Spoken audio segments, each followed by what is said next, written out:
Patience by Justin Rosales. A few days after I'd received Wim's invitation, my excitement wore off. At first, 4 months seemed like plenty of time to be able to complete my to-do list, but I was wrong. When I first received the invitation email from Wim, I had completely forgotten about the whopping 19 credits that I had scheduled for this semester. This severely limited the amount of time that I could spend outside of my class. Homework and dishwashing at the deli took up any free time that I had left. Classes moved slowly for the first few weeks.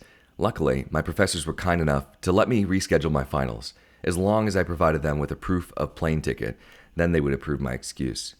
Most of my mornings and afternoons consisted of me going to class and working at the deli during the evenings. After I'd get out soaking wet from working in the dish room, I would walk home and take a shower.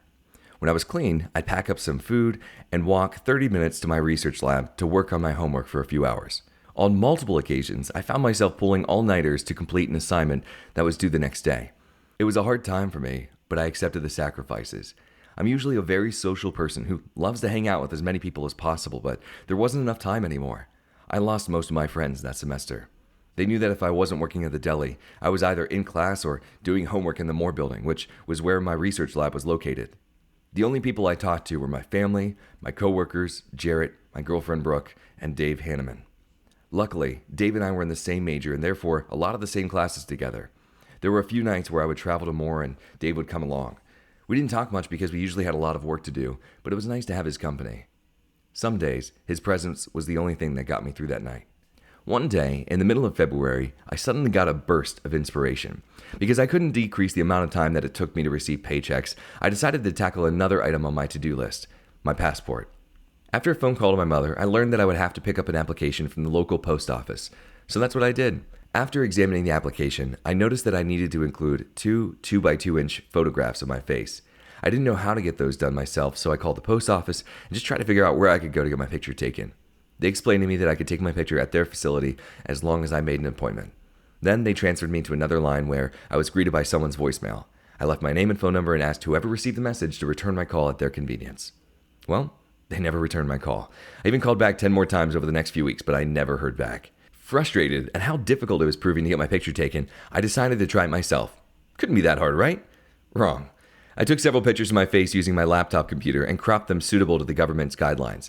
I then proceeded to take them to the local printing stations and stores around town, but none of them printed in 2x2 dimensions.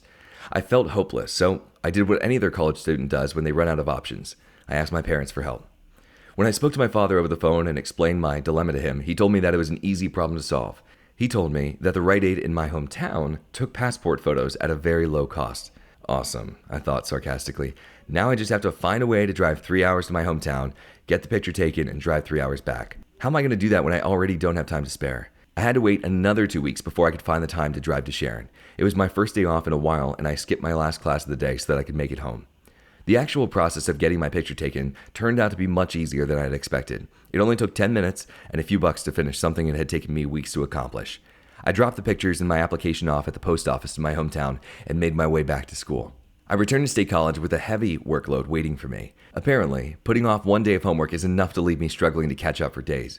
When I finally accomplished enough to feel like I could breathe again, I began thinking about the workshop in Poland. I had never traveled outside of the country before. I didn't know what to expect.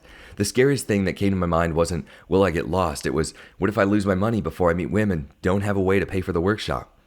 Over the next few days, I looked into methods that I could use to get the money to Wim before I got there. I eventually decided on trying a wire transfer.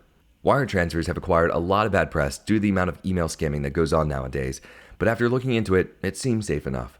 My parents didn't seem to think so, though, nor did any of my friends for that matter. Everyone always said the same thing.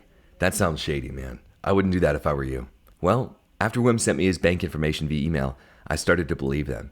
The way the wire transfer information looked just seemed really sketchy. It was written in a language that I didn't understand, and none of the provided numbers were labeled. I prayed that printing the information and giving it to the bank would be enough to make a successful transfer. I drove to the bank in between classes, thinking it wouldn't take too long, and then once again, I was wrong. The woman helping me with the transaction was completely oblivious as to what the numbers meant. It was her first time doing a wire transfer as well. Talk about nervous. I was terrified. There was a lot of, I guess it could be this, or maybe this goes here, going around. When I left the bank, I didn't even care that I'd spent the last 2.5 hours there and missed my class. I was worried that I just lost the $720 that I worked so hard to acquire. By this point, I was just praying that everything would work out. I felt like I had no control over anything, and I knew that if the money disappeared, there wouldn't be enough time for me to be able to make enough to cover the costs of the trip.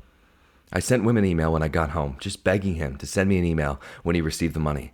I told him that the bank and I were really confused and we didn't know if we got it right. It was March 16th, 2010 when I sent Wim the money via wire transfer. 1 week later, there was still no indication that he had received the money. I was convinced that my money was gone. I believed that the dreams of becoming like the Iceman were lost forever. I started to believe the what-ifs that my parents had suggested. What if he's not who he says he is? What if he just takes your money and doesn't talk to you again? What if something goes wrong? On March 31st at 1 a.m., before I went to bed, I sent Wim one last hopeful email. Wim, did you receive the money? Greetings, Justin. In the morning, I woke up to this, March 31st, 3:20 a.m. Sorry, Justin. Yes, I did. Busy. We will have a great week. Greetings, Wim. My heart soared, and my dreams were rekindled. I quickly forgot about my worries and just imagined myself swimming in a sea of ice. I was back on track.